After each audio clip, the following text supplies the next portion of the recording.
E aí, pessoal, vamos começar a nossa conversa de hoje, né? Ou minha fala, na aula de H2, semana 20, com a temática Segundo Reinado. O que é que a gente chama de Segundo Reinado na história do Brasil? A gente se refere ao período que se estende, como vocês podem acompanhar aí na tela, de 1840 até 1889. Essa parte da história do Brasil está dentro do que a gente chama de Império Brasileiro, que começou com a independência do Brasil no dia 7 de setembro de 1822 e terminou com a proclamação da República em 15 de novembro de 1889.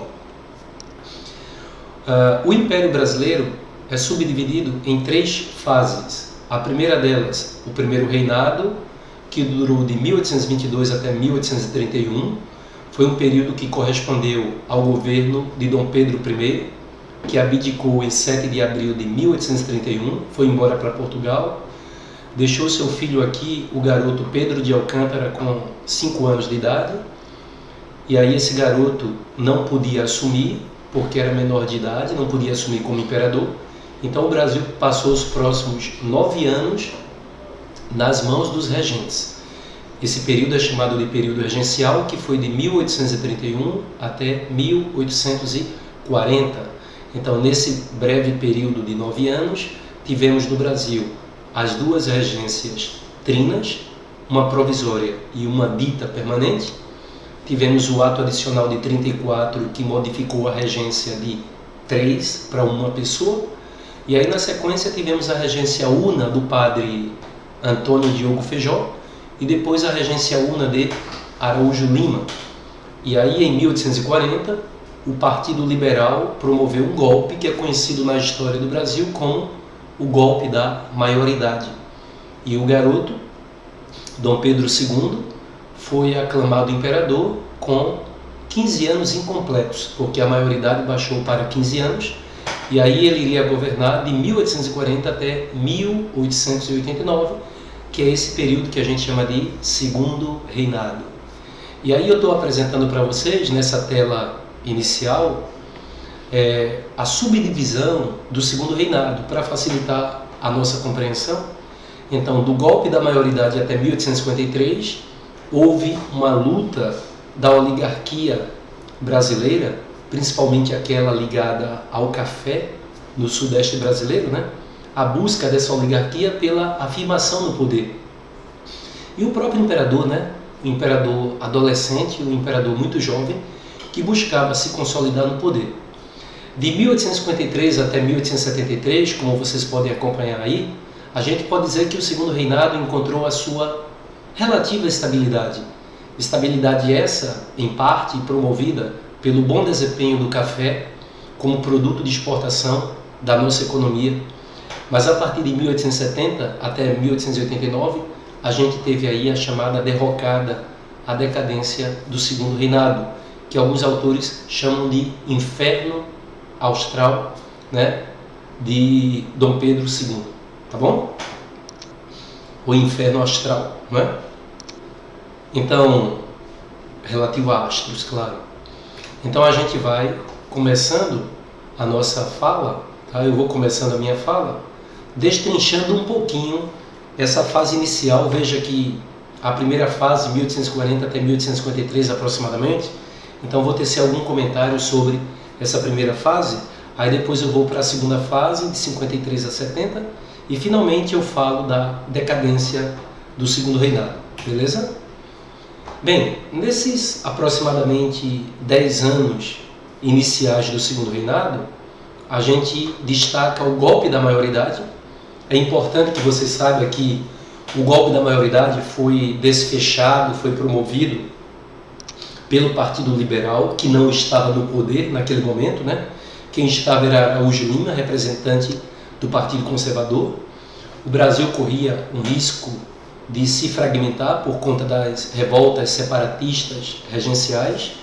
E aí o Partido Liberal promoveu o golpe da maioridade, né? No que o Partido Conservador, de certa forma, se viu obrigado a aceitar também, até porque liberais e conservadores eram originários de uma mesma classe social E o que estava em jogo com aquelas revoltas ameaçando a fragmentação do país eram os interesses daquela classe, né?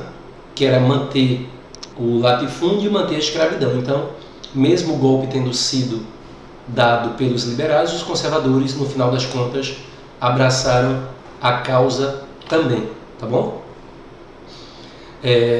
Um outro ponto que merece destaque nessa fase inicial foi a adoção em 1844 pelo ministro Manuel Alves Branco da tarifa Alves Branco. Vocês devem lembrar, quando a gente fala de chegada da família real portuguesa ao Brasil, que uma das exigências da Inglaterra, por ter feito a escolta, por ter apoiado a vinda da família real para o Brasil, foi que Dom João assinasse com a Inglaterra alguns tratados que davam privilégios à Inglaterra, como os de 1810, Aliança e Amizade, Comércio e Navegação, que, dentre outras coisas, dava vantagens alfandegárias aos ingleses no Brasil, quando eles, por exemplo, traziam mercadorias para cá para serem comercializadas aqui, eles pagavam uma tarifa alfandegária de 15% em cima do preço da mercadoria, enquanto os próprios portugueses pagavam 16% e outras nações 24%. Mas essa vantagem ela precisava ser revista, ser renovada. Nesse período do Segundo Reinado, quando Manuel Alves Branco era responsável pelas questões econômicas do país, e pela tarifa Alves Branco, Manuel Alves Branco não renovou essa vantagem para a Inglaterra. Pelo contrário, ficou dito que se a Inglaterra quisesse vender mercadorias aqui no Brasil, ela não iria mais pagar 15% de impostos sobre o valor da mercadoria. Pelo contrário, iria pagar o dobro disso, 30%, se o Brasil não produzisse aquele tipo de mercadoria. Tá? Porque se o Brasil produzisse, o imposto iria para 60%. E é claro que a Inglaterra não aceitou, não tolerou essa situação. E um dos revides, por exemplo, da Inglaterra a isso, foi quando em 1845 ela criou um dispositivo chamado Bill Aberdeen, em que a marinha inglesa se dava ao direito de fiscalizar os oceanos, fazendo uma espécie de blitz, né, digamos assim, em alto mar, interceptando navios que estivessem trazendo africanos na condição de escravos, por exemplo, para cá. No primeiro momento, a Inglaterra dificulta o tráfico de escravos. No primeiro momento, esse tráfico arrefece, mas depois, como o preço do escravo subiu muito, então as pessoas ousaram se arriscar mais, e aí a consequência desse dispositivo Bill Aberdeen, que a Inglaterra criou para a sua marinha, foi que o preço do escravo subiu no mercado internacional, e isso de certa forma incentivou ainda mais a busca de mão de obra africana escravizada, né, da parte de muitos traficantes, tá bem? Para o Brasil. Outro ponto que merece destaque nesses 10 anos iniciais foi a implantação no Brasil do parlamentarismo. E o nosso parlamentarismo ficou conhecido como o parlamentarismo às avessas, ou seja, o inverso do parlamentarismo tal qual existia na Inglaterra. Porque lá havia o rei, mas quem governava era o primeiro-ministro, e este, por sua vez, era escolhido pelo poder legislativo, já que no Brasil o presidente do Conselho de Ministros, que corresponderia à função de primeiro-ministro, não era escolhido, como no caso inglês, pelo parlamento, e sim pelo próprio rei, que era representante do poder executivo. Então, aqui, o primeiro-ministro era escolhido pelo executivo, diferente do modelo inglês, onde o primeiro-ministro era escolhido pelo legislativo. Daí, essa nomenclatura de parlamentarismo às avessas, que durou no nosso país até a proclamação da República. E por fim, para a gente fechar essa primeira década de Segundo Reinado, a gente teve a Revolução Praieira. Então, Pernambuco, mais uma vez, se destacando na história do Brasil, fazendo reivindicações. Nesse caso, essa reivindicação tinha a ver com o fato de haver uma disputa nacional entre dois partidos, o Partido Liberal e o Partido Conservador. Aqui em Pernambuco, quem polarizava essa disputa era, de um lado, a família Cavalcante, representando o Partido Liberal, e de outro lado a família Rego Barros, representando o Partido Conservador. Mas na verdade eram duas famílias que, aparentemente rivais na política, faziam conchavos políticos para ficarem dividindo entre elas o controle da província de Pernambuco. Então quem era liberal de verdade, de raiz, digamos assim, sabendo desse conchavo, saiu do Partido Liberal e fundou o Partido da Praia, que é chamado assim por conta da Rua da Praia, no centro do Recife, onde eles se reuniam e faziam uso de um jornal chamado Diário Novo para defender suas ideias, ao passo que os conservadores faziam uso do jornal Diário de Pernambuco também para defender suas ideias. E aquele Partido da Praia publicou, através de um jornalista chamado Borges da Fonseca, um tal de Manifesto ao Mundo, que é um manifesto que representa aí o ideário dos praieiros, né? E dentre as várias propostas, eles defendiam voto universal masculino, tá? O fim do poder moderador, que existia no Brasil desde a implantação da primeira Constituição, lá de 1824. Eles eram contra o monopólio do comércio aqui, exercido pelos portugueses. Eles defendiam o comércio a retalho, né, para que as pessoas mais pobres pudessem comprar mercadorias, alimentos em pequenas porções e não em fardos, por exemplo. Eles defendiam trabalho como garantia de vida para todo brasileiro. E vale lembrar que por essa época estava acontecendo na Europa a Primavera dos Povos e estava em voga lá naquele continente as ideias do socialismo utópico. E essa Revolução Praieira ela foi influenciada por tal movimento que acontecia na Europa naquele momento. Mas a revolta até que tentou tomar o controle da província, mas o movimento foi reprimido e ele se estendeu aí de 1848 a 1850, 1851, quando a repressão finalmente foi feita.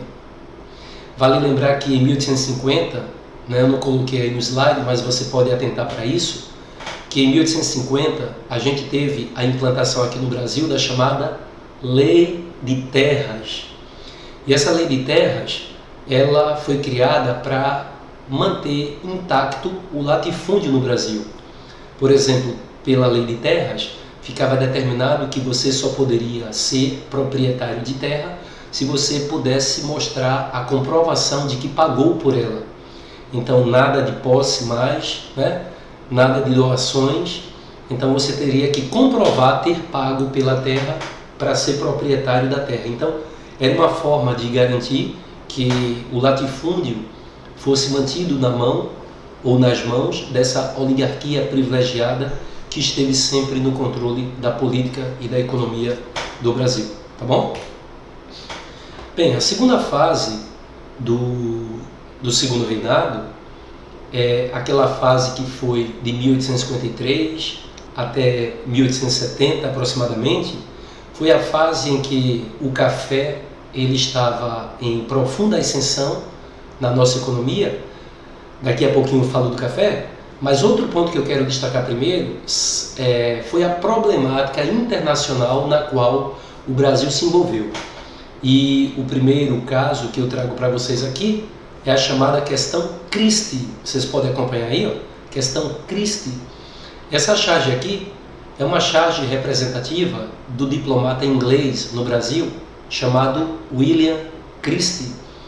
E veja que nessa charge ele é mostrado como um homem bomba, ou seja, é a Inglaterra incendiando a política brasileira. Que problemática foi essa que o Brasil teve com a Inglaterra, a chamada questão Christie? Essa problemática ela redundou na crise diplomática entre o Brasil e a Inglaterra, a ponto da Inglaterra ter rompido relações diplomáticas conosco. E esse rompimento durou de 1863, tá? 1863 até 1865, ali às vésperas da Guerra do Paraguai. Que problemática foi essa que levou a Inglaterra a romper relações conosco? O primeiro caso diz respeito a um navio inglês chamado Príncipe de Gales, que saiu da Inglaterra trazendo mercadorias que seriam comercializadas ali na Bacia Platina, no Rio do Prata. E ao navegar por águas brasileiras, ao sul do nosso país, o navio Príncipe de Gales naufragou e a carga desapareceu, a carga naufragada desapareceu. O governo inglês exigiu de Dom Pedro uma indenização porque a carga desapareceu em águas brasileiras. Dom Pedro II disse que não tinha nada a ver com aquilo, mas depois de um tempo ele chegou a indenizar a Inglaterra. E o outro caso diz respeito a oficiais da Marinha Inglesa que estavam de folga no Rio de Janeiro, à paisana, e começaram a se divertir, beberam demais, começaram a promover um quebra-quebra, foram presos pela polícia lá no Rio de Janeiro. E o diplomata inglês, quando soube que importantes oficiais da Marinha haviam sido presos, ele exigiu do governo brasileiro a libertação dos oficiais ingleses e a demissão dos soldados brasileiros que fizeram a prisão dos oficiais ingleses. Tá? Dom Pedro disse que não ia fazer isso, e para esse caso foi até convidado Leopoldo, rei da Bélgica, para funcionar como árbitro dessa problemática. Leopoldo deu ganho de causa ao Brasil, disse que o Brasil não tinha que indenizar a Inglaterra pela carga desaparecida, não tinha que pedir desculpas à Inglaterra pelo atrito ocorrido envolvendo os oficiais ingleses, mas, como eu já disse, mesmo assim o governo brasileiro indenizou a Inglaterra pela carga desaparecida, e a Inglaterra disse que não ia pedir desculpas ao Brasil, rompeu relações diplomáticas com o Brasil, e esse rompimento é justamente a chamada questão Christie, que, como eu já disse, durou de 1863, o rompimento, até 1865. E quando a Inglaterra reata relações com o Brasil, já é a Guerra do Paraguai. Há até quem diga que o fato da Inglaterra ter se reaproximado do Brasil era porque ela tinha interesse de incentivar o Brasil contra o Paraguai, para destruir o Paraguai na chamada Guerra do Paraguai. Só que isso é uma visão mais tradicionalista que se tem da história, de que a Inglaterra ela teria usado o Brasil, Argentina e Uruguai como fantoches numa guerra contra o Paraguai, porque pela visão mais tradicional se disse que o Paraguai estava se tornando um país desenvolvido e a Inglaterra tinha medo que a América Latina e principalmente a América do Sul não precisasse mais dos produtos industrializados ingleses, porque o Uruguai iria atender essa demanda e por isso a Inglaterra teria interesse de destruir o Paraguai. Mas hoje já existe uma linha dentro da história que faz um revisionismo, alegando que a Inglaterra não teria razões para destruir o Paraguai se ela própria tinha interesses e investimentos dentro do Paraguai. E outra coisa, pesquisas têm indicado, na visão de alguns pesquisadores, que o Paraguai nem em sonho estava se tornando uma potência capaz de ameaçar a hegemonia econômica que a Inglaterra tinha sobre os países da América Latina, com destaque sobre os países da América do Sul, tá bom? Mas por que houve a Guerra do Paraguai? As questões platinas, elas são antigas na região. Quando a gente fala de questão platina, a gente faz referência ao importantíssimo Rio do Prata, a bacia platina, que é formada por rios que saem desses países aqui, né, que compõem a América do Sul. Então veja que a bacia platina dá chance a quem navegar pelo rio ter acesso a importantes mercados consumidores, como o do Paraguai, o da Argentina, o do Uruguai e o do Brasil. Então, essa bacia platina sempre foi muito disputada. Vale lembrar que de 1825 a 1828, no governo de Dom Pedro I, houve a Guerra da Cisplatina, em que a província da Cisplatina, que hoje é o Uruguai, havia sido anexada ao Brasil por Dom João VI, e que, com a ajuda da Argentina, né, essa província cisplatina conseguiu ficar independente do Brasil durante o governo de Dom Pedro I. Mais tarde, a Argentina tentou anexar o Uruguai ao seu território. Aí, em 1850, Dom Pedro II mandou tropas para lá, e essas tropas brasileiras impediram que a Argentina anexasse o Uruguai. O Brasil chegou a derrubar o presidente do Uruguai e o presidente da Argentina, entre 1850 e 1853, aproximadamente. Tá? Num segundo momento, foi a vez de Francisco Solano Lopes, o governante paraguaio, querer rasgar uma saída para o mar, para o Paraguai, porque você pode ver aí que o Paraguai é o que a gente pode chamar de um país interior, ele não tem saída para o Atlântico. E aí esse camarada aqui, né, montado nesse cavalo, que é uma representação do ditador paraguaio Francisco Solano Lopes, ele tinha um projeto que era o chamado Paraguai Maior. A intenção dele era rasgar uma saída para o mar, para que o Paraguai pudesse, passando por parte do Brasil, pelo Uruguai e pegando um pedaço da Argentina, o Paraguai teria acesso ao Oceano Atlântico. E aí o Brasil vai intervir no Uruguai, derrubando o presidente Atanásio Cruz Aguirre, para ele não permitir essa anexação do Uruguai pelo Paraguai.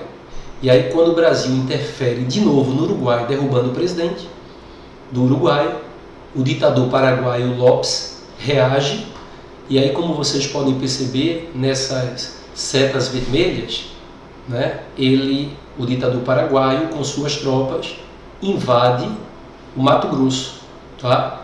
Invade também o sul do Brasil, invade também a Argentina, né, uma região da Argentina.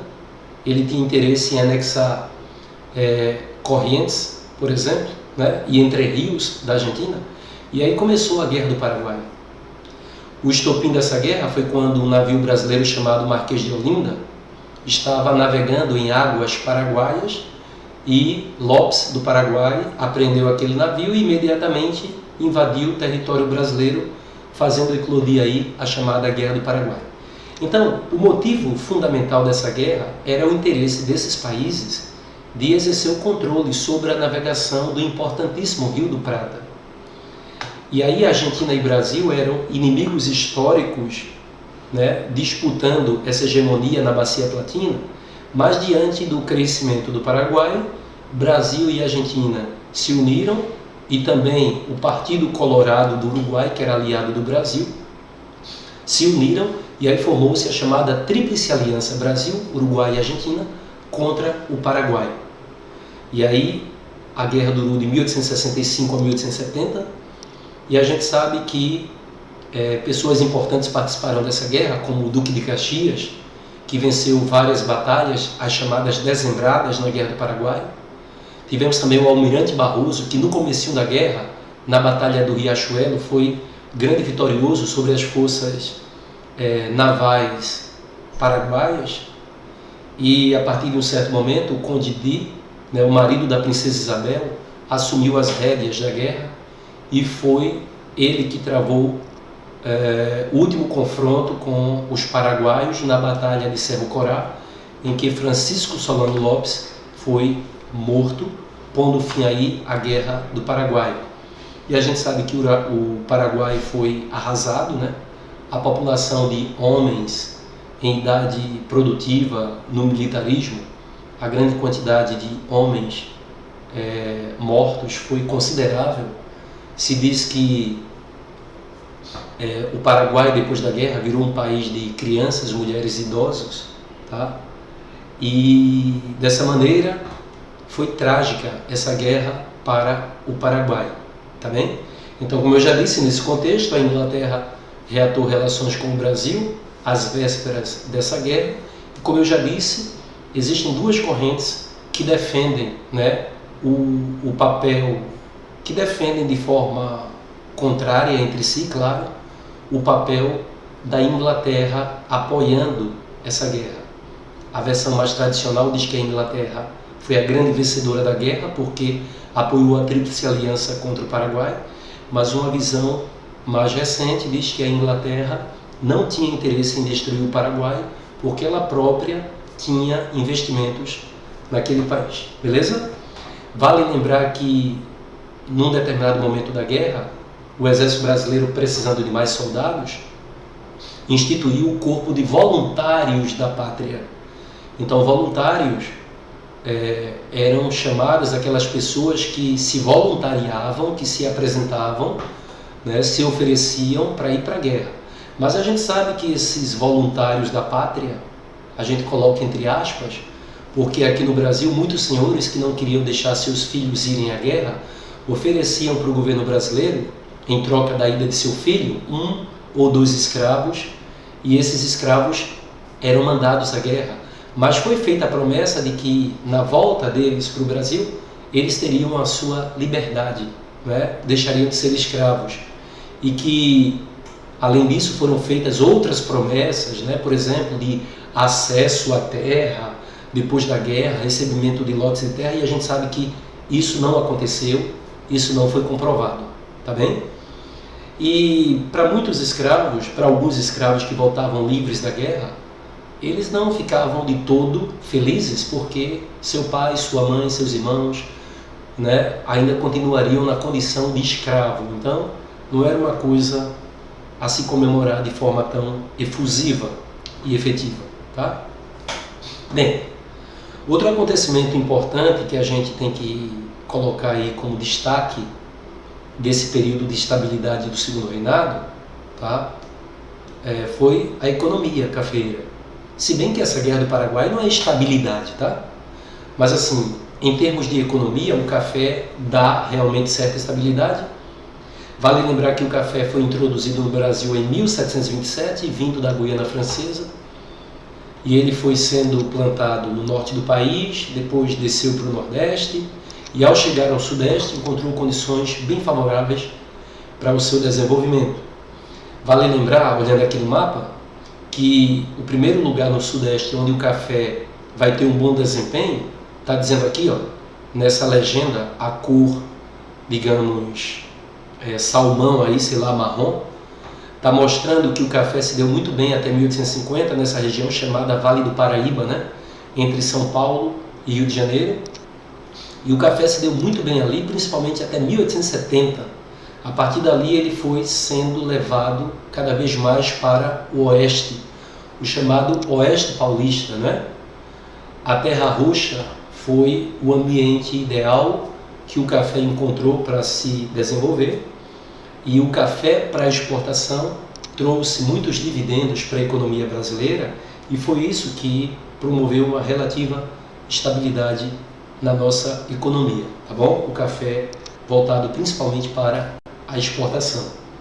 E vale dizer que, além do café, o que promoveu também um bom momento para a economia brasileira foi um surto industrial, né? E aí eu já faço referência à chamada Era Mauá, que se estendeu de 1850 até 1873 aproximadamente.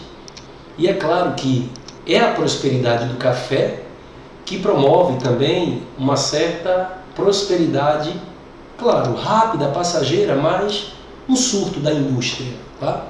Porque o café, ele exigia cada vez mais transportes eficientes, né, para que os grãos pudessem ser transportados cada vez mais do interior para o porto e dali para a Europa, para o mercado europeu. O café precisava ser beneficiado, então havia necessidade de alguma atividade coadjuvante, né, da indústria, que pudesse promover o beneficiamento do café, o armazenamento do café, o embalamento do café e a exportação do mesmo. E é nesse contexto que o Brasil passa a vivenciar o relativo surto industrial, né? E a iniciativa de um empresário, o Barão de Mauá, ou Irineu Evangelista de Souza, um gaúcho, foi fundamental para que houvesse essa certa prosperidade. Aqui a gente está vendo uma referência ao Banco Mauá. Então foi através da iniciativa dele que o Banco do Brasil se recuperou. Ele tinha o próprio banco dele, o Barão de Mauá. Ele investiu em várias indústrias. Ele tinha empreendimento de iluminação pública a gás.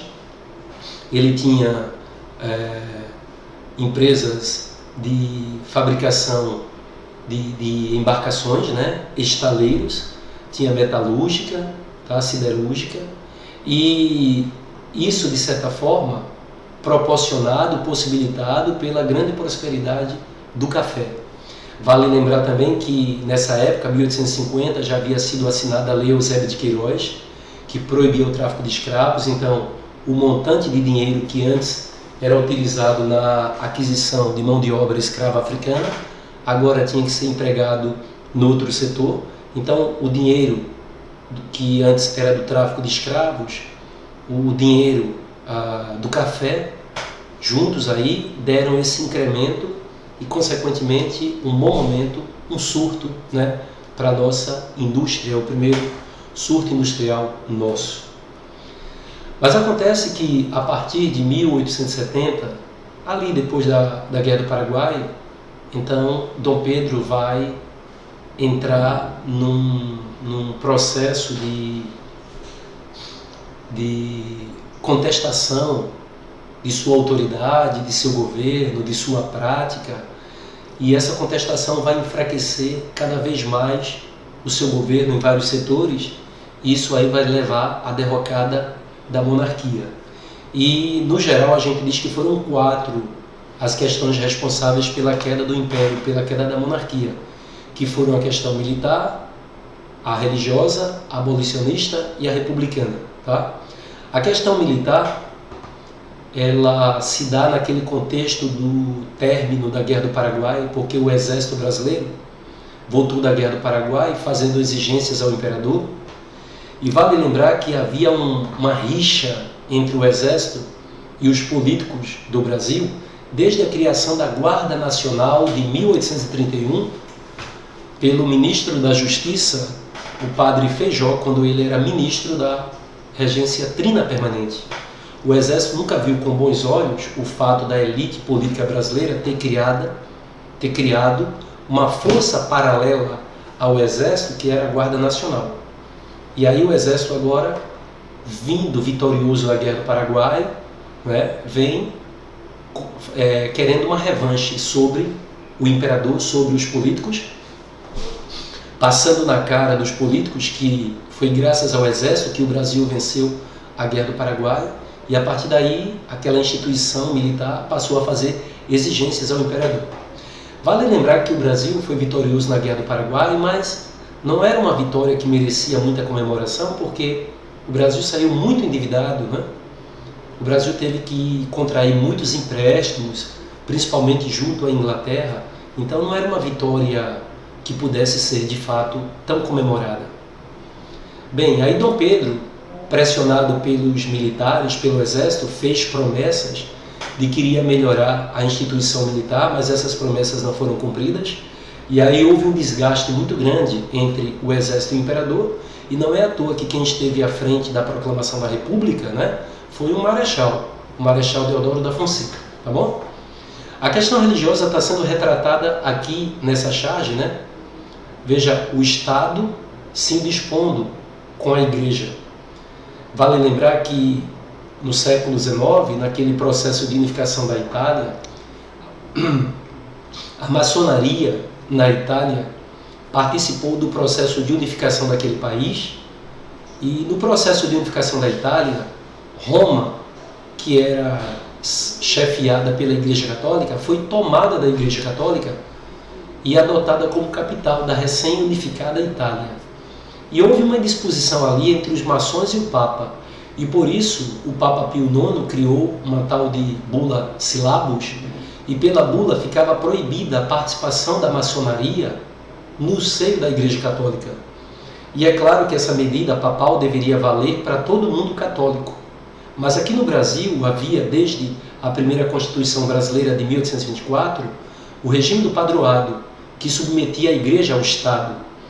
E aí muitos maçons no Brasil, diante daquela medida papal, ficaram preocupados porque seriam afastados do seio da Igreja Católica. E Dom Pedro II acalmou aqueles maçons, dizendo que a medida papal não ia vigorar no Brasil, porque a Igreja do Brasil estava submetida ao Estado. E aí Dom Pedro disse para a Igreja Católica que aqui no Brasil ela não poderia afastar os maçons do seu seio. Mas aí 2 bispos, né, Dom Vital de Olinda e Dom Antônio de Macedo, de Belém do Pará, passaram por cima da autoridade do imperador, preferiram acatar o que o Papa havia determinado e começaram por conta própria a proibir maçons de fazerem parte dos quadros da Igreja Católica. Dom Pedro, ao saber disso, mandou prender os 2 bispos. Isso teve uma repercussão péssima. Dom Pedro voltou atrás, soltou os 2 bispos, mas aí a Igreja e o Estado já estavam, né, rompidos em sua relação. E aí, sem apoio da importantíssima Igreja, que convencia os fiéis a apoiarem o governo, foi fatal para que o imperador, né, fosse enfraquecendo cada vez mais seu governo. Tá? Outra questão é a questão abolicionista. Vale lembrar que antes do século XIX a Inglaterra ganhou muito dinheiro com o tráfico de escravos, mas a partir do século XIX ela entrou nessa empreitada em favor da abolição, até porque isso era bom para a sua indústria que estava em plena revolução industrial, né? Não era bom no mundo que houvesse a mão de obra escrava predominando. Seria bom que houvesse mão de obra assalariada para que os trabalhadores pudessem consumir produtos da indústria inglesa. Mas há quem defenda que a Inglaterra teria passado para um movimento abolicionista por questões humanitárias. Mas essa opção aí não é muito bem aceita, não, tá? O fato é que uma das condições que a Inglaterra impôs a Dom Pedro I para reconhecer a independência do Brasil foi que o Brasil criasse uma lei que proibisse o tráfico de escravos. E é interessante que no finalzinho do governo de Dom Pedro I, já no começo da regência, essa lei que proibia o tráfico de escravos foi criada. É a chamada Lei Feijó, que proibia o tráfico de escravos e que dizia que os escravos deveriam ser libertos no Brasil. Mas essa lei, embora existisse, ela nunca saiu do papel. É a famosa Lei para Inglês Ver. Em 1850, a Inglaterra ameaça o Brasil de guerra se o Brasil mantivesse o tráfico de escravos. Aí foi quando, em 1850, foi criada a Lei Eusébio de Queiroz. E depois da Lei Eusébio de Queiroz, realmente, o tráfico de escravos passou a ser ilegal e as autoridades brasileiras elas prendiam aqueles indivíduos que contrabandeassem a mão de obra africana na condição de escrava, tá? Tivemos depois, em 1871, a Lei do Ventre Livre, ou Lei Rio Branco, que dava liberdade aos filhos de escravos nascidos a partir daquela data, 1871, com ressalva, né? Aquela lei tinha uma ressalva que era, quando o escravo nascido em 1871 completasse 8 anos de idade, o senhor poderia libertá-lo ou não. Se o libertasse com 8 anos de idade, o Estado pagaria uma indenização ao senhor. Mas se o senhor não quisesse libertar, o Estado não pagaria a indenização. E o senhor teria o direito de ficar com o escravo até que ele completasse 21 anos de idade, para ele trabalhar de 8 anos até 21 anos de idade para pagar o que o senhor gastou custeando o escravo desde o nascimento até ele completar 8 anos de idade. Depois tivemos a lei dos sexagenários, tá? Chamada também de Lei Saraiva-Cotegipe. Ela foi depois da Lei do Ventre Livre. Rui Barbosa chamou a Lei dos Sexagenários de a grande piada nacional, porque dizia que o escravo que nascesse, aliás, o escravo que completasse 60 anos de idade seria liberto. Agora tinha umas ressalvas. Com 60 anos de idade você seria liberto, mas depois de trabalhar alguns anos para indenizar o seu senhor. É por isso que os livros resumem a lei dos sexagenários como determinando a idade de 65 anos. Então, para facilitar a compreensão, os livros dizem que essa lei dizia que você, com 65 anos de idade, seria liberto. Mas aí Rui Barbosa chamou essa lei de gargalhada nacional, porque a expectativa de vida naquela época não permitia que a maioria dos escravos chegasse a 65 anos de idade. Então eles morriam muito antes disso. Então era uma lei que não ia libertar efetivamente os escravos, porque eles já teriam morrido antes disso, né? E depois tivemos a Lei Áurea, de 13 de maio de 1888, assinada durante a regência da Princesa Isabel. Claro, o pai dela sabia também do que se tratava. E essa lei aboliu a escravidão no Brasil, festejada por muitos, mas criticada por outros, porque se questiona o seguinte: por que o governo Dom Pedro II levou, não é, quase 50 anos para levar em consideração que escravizar seres humanos era uma indecência, era uma desumanidade, né? E se diz também que foi por pressão que a princesa Isabel, junto com o seu pai, assinaram a Lei Áurea, né? Foi por pressão, porque como o movimento abolicionista estava muito grande, a oposição ao governo estava muito grande, então, como algum político havia dito à princesa, seria bom ceder, né, o anel a ter que perder os dedos. E aí a princesa Isabel assinou a Lei Áurea, Mas isso não impediu que no ano seguinte, né, os opositores do governo do seu pai e dela fossem pressionar para que a república pudesse ser instituída, substituindo aí a monarquia. E foi justamente isso que aconteceu. Em 1870, o movimento republicano, e aí eu já estou falando da questão republicana, em 1870 o movimento republicano ganha corpo no Brasil com a publicação do Manifesto Republicano lá no Rio de Janeiro, mas é principalmente em 1873 que surge o Partido Republicano Paulista na Convenção de Itu, e é o Partido Republicano Paulista que vai levantar a bandeira de que seria melhor uma república do que uma monarquia para o Brasil. E assim, no dia 15 de novembro de 1889, o Exército e os republicanos de última hora, como eram chamados, aqueles indivíduos que eram monarquistas, mas que no último momento, por conta da abolição da escravatura, em que eles perderam seus escravos ou por outros motivos, eles passaram a ser republicanos de última hora. E aí a gente tem a proclamação da República, que é considerada por muitos, tá, inclusive por mim, como um golpe civil-militar. E a partir dali até hoje, o Brasil vivencia o seu período republicano, tá bom? Vamos praticar um pouquinho? Primeira questão. Com a Lei de Terras de 1850, o acesso à terra só passou a ser possível por meio da compra. Então, o fato legal evidenciado que a Lei de Terras pretendia o quê? Fazer reforma agrária? Não. Expansão do comércio? Não. Concentração fundiária? Sim, como eu disse para vocês. Era uma forma da elite de não deixar o latifúndio se diluir, né? Desruralização? Não. Mecanização da produção? Não.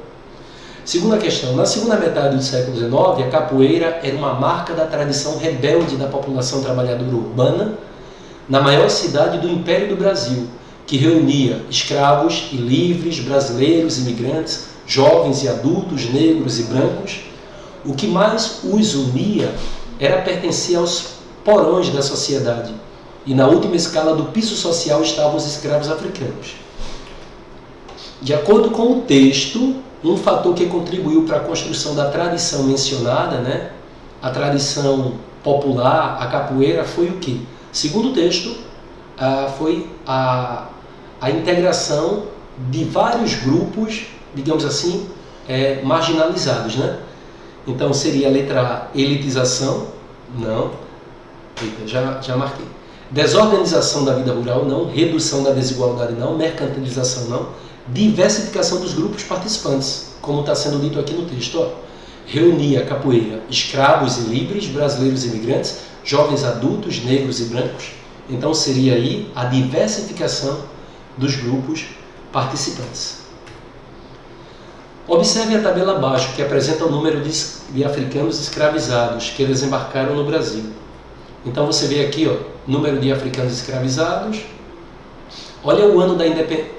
1826, o ano em que a Inglaterra reconheceu a independência do Brasil e exigiu de Dom Pedro que dali a 5 anos ele criasse uma lei para acabar com o tráfico de escravos. Essa lei foi criada, a Lei Feijó, tá bom? A Lei Feijó. Mas essa lei, ela nunca saiu do papel, tá? É chamada de Lei para inglês ver, tá bem?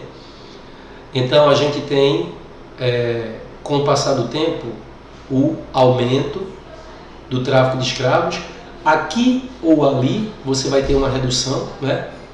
Aqui, por exemplo, 1845 foi o ano em que a Inglaterra criou a Lei Bill Aberd, em que a marinha inglesa fazia blitz em alto mar, tentando impedir que pessoas passassem para a América, por exemplo, para o Brasil, trazendo escravos. Mas veja que depois o preço do escravo teve uma alta e aí o tráfico aumentou. Mas vejam que a partir de 1850, é o ano da Lei Eusébio de Queiroz, em que o Brasil proibiu o tráfico de escravos. Veja que de 324 mil, quase 325 mil escravos, o contrabando baixou para 8 mil. E logo depois, ó, a gente teve, de 1856 a 1860, apenas 520 negros contrabandeados para o Brasil. É desumano, tá? Mas vejam que em comparação aos momentos anteriores à Lei Eusébio de Queiroz, foi uma baixa significativa, tá bom? Então, sobre tudo isso que a gente viu aí. Primeiro, O tráfico transatlântico durante a maior parte do Império Brasileiro foi uma política ilegal, sustentada, entre outras coisas, pelo conluio das elites? Sim, né? Porque já em 1831 não tinha a lei Feijó, que é conhecida como lei para inglês ver, então ela já tornava ilegal o tráfico, mas mesmo assim, né, ele existia. 2. A flutuação do número de africanos escravizados que desembarcaram no Brasil explica-se apenas pela dinâmica da oferta e da procura, sem o impacto de leis? Falso, né? Houve lei impactando, reduzindo, tá, a oferta dessa mão de obra escrava. O número de africanos escravizados teve um imediato decréscimo 5 anos após a Lei Bill-Aberdeen? Não, como eu mostrei para vocês, depois da Lei Bill-Aberdeen, o número de escravos aumentou porque o preço do escravo subiu muito. Então era interessante para muitos indivíduos correrem o risco tentando fugir da perseguição da marinha inglesa, né? Porque se eles conseguissem passar com os escravos, eles iriam ganhar muito dinheiro. Tá? Então, letra A, apenas um verdadeiro. 4ª questão.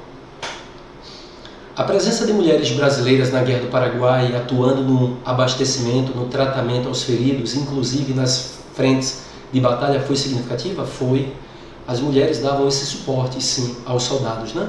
Um decreto imperial foi promulgando, garantindo liberdade aos escravizados que se alistassem e indenização aos seus proprietários, tá? Verdadeiro, né? Eu falei para vocês, voluntários da pátria, né?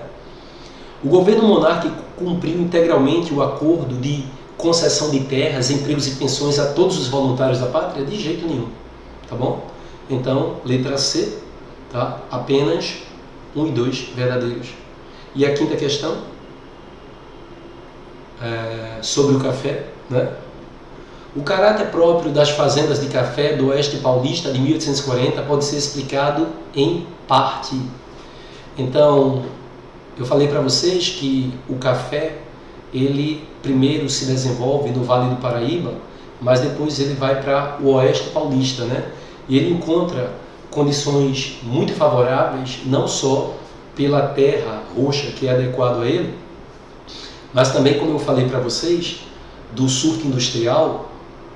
O surto industrial foi promovido em função da própria necessidade do café de ter um suporte para o seu escoamento, para o seu beneficiamento, né? Então, o café trouxe consigo essa urbanização e esse investimento em toda uma estrutura que pudesse facilitar o seu escoamento. Então, o caráter próprio das fazendas de café do Oeste Paulista pode ser explicado em parte pelo menor isolamento dessas fazendas em relação aos meios urbanos. Sim, porque à medida que o café se expandia para o interior, ele necessitava de toda uma rede urbana, né, que lhe desse suporte. Letra B, emprego exclusivo de mão de obra imigrante assalariada, não, porque havia mão de obra escrava. Desaparecimento das práticas de mandonismo, não, tinham os poderosos barões do café, né? Maior volume da produção de mantimentos, não, o investimento era na monocultura do café. Esforço de produzir prioritariamente para o mercado externo e não mercado interno, tá bom? É isso aí, gente. Bom estudo para vocês, tá? E até um próximo momento. Tchau, tchau.